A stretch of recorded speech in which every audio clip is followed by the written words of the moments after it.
اللہ کے محبوب نے ارشاد فرمایا اگر تم اللہ پر توکل کرنے کا حق ادا کرو وہ تمہیں ایسا رزق دے جیسا پرندوں کو دیتا ہے کہ جب وہ صبح اپنے گھونسلے سے نکلتے ہیں تو خالی پیٹ ہوتے ہیں۔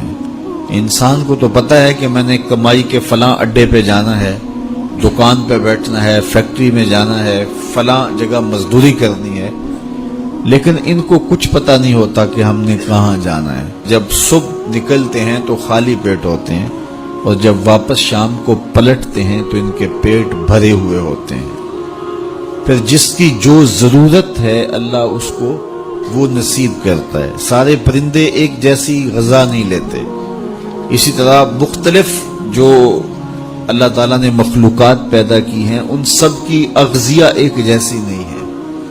کچھ پرندے کچھ کھاتے ہیں، کچھ کھاتے ہیں، اللہ سب کو ان کی ضرورت باہم پہنچاتا ہے۔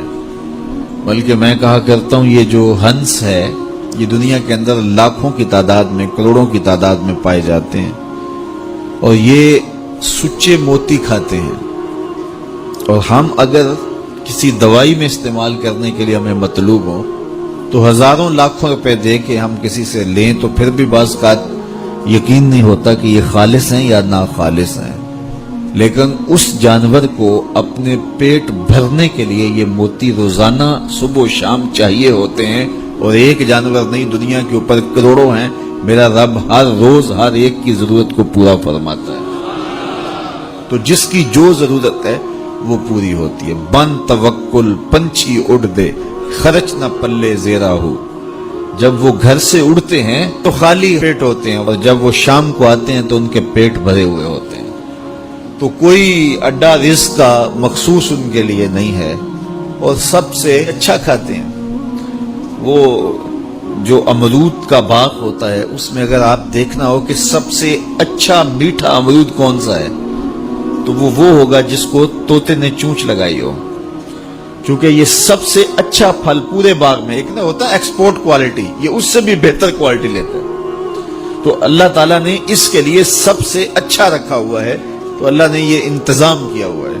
تو فرمایا میرے حضور نے اگر تم اللہ پر توکل کرنے کا جو حق ہے اس کو ادا کر دو تو وہ تمہیں بھی ایسے ہی رزق عطا کرے جیسے پرندوں کو رزق عطا کرتا ہے، اگر توکل تمہیں نصیب ہو جائے۔ حضرت رابعہ بصریہ کہ ہاں مہمان آئے تو خادمہ نے کہا مہمان آئے ہیں تو ان کے لیے کیا کیا جائے، کہا انہیں کھانا کھلاؤ، تو کہا کہ صرف ایک روٹی پڑی ہوئی ہے، تو مہمان 4-5 ہے، کم از کم 8-10 روٹیاں چاہیے، تو فرمایا اچھا اس روٹی کو اللہ کی راہ میں خیرات کر دو، تو خیرات کر دیا گیا۔ تھوڑی دیر کے بعد دروازے پہ دستک ہوئی، من الباب، دروازے پہ کون ہے؟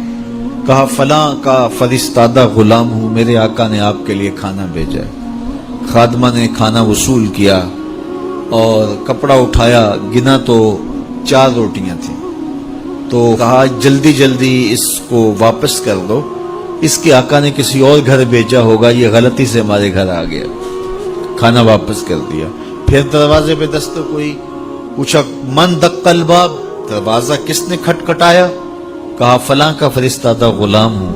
خادمہ نے کھانا وصول کیا، حضرت رابعہ نے کپڑا اٹھایا تو گنا تو 6 روٹیاں تھیں، کہا اس کے آقا نے کسی اور ہاں بھیجا ہوگا، یہ غلطی سے ہمارے گھر آ گیا، کھانا واپس کر دیا۔ پھر دروازے پہ دستک ہوئی تو پوچھا دروازے پہ کون ہے؟ کہا فلاں آقا کا بھیجا ہوا غلام ہوں، اور انہوں نے کہا یہ کھانا حضرت رابعہ کو دے کے آنا ہے۔ تو خادمہ نے وصول کیا، حضرت رابعہ نے کپڑا اٹھایا، گنا تو 10 روٹیاں تھیں، کہا ہاں یہ کھانا ہمارا، اس کو رکھ لو اور مہمانوں کو کھلا دو۔ کہا حضرت پہلے 2 بھی تو آپ کا ہی نام لیتے تھے اور اسی دہلیز پہ آئے تھے۔ کہا میرے رب کا وعدہ ہے جو 1 دیتا ہے میں اس کو 10 دیتا ہوں۔ تو پہلے 4 روٹیاں تھی، پھر 6 روٹیاں تھی، میں نے کہا مالک 10 دے گا تو تیری بندی وصول کرے گی۔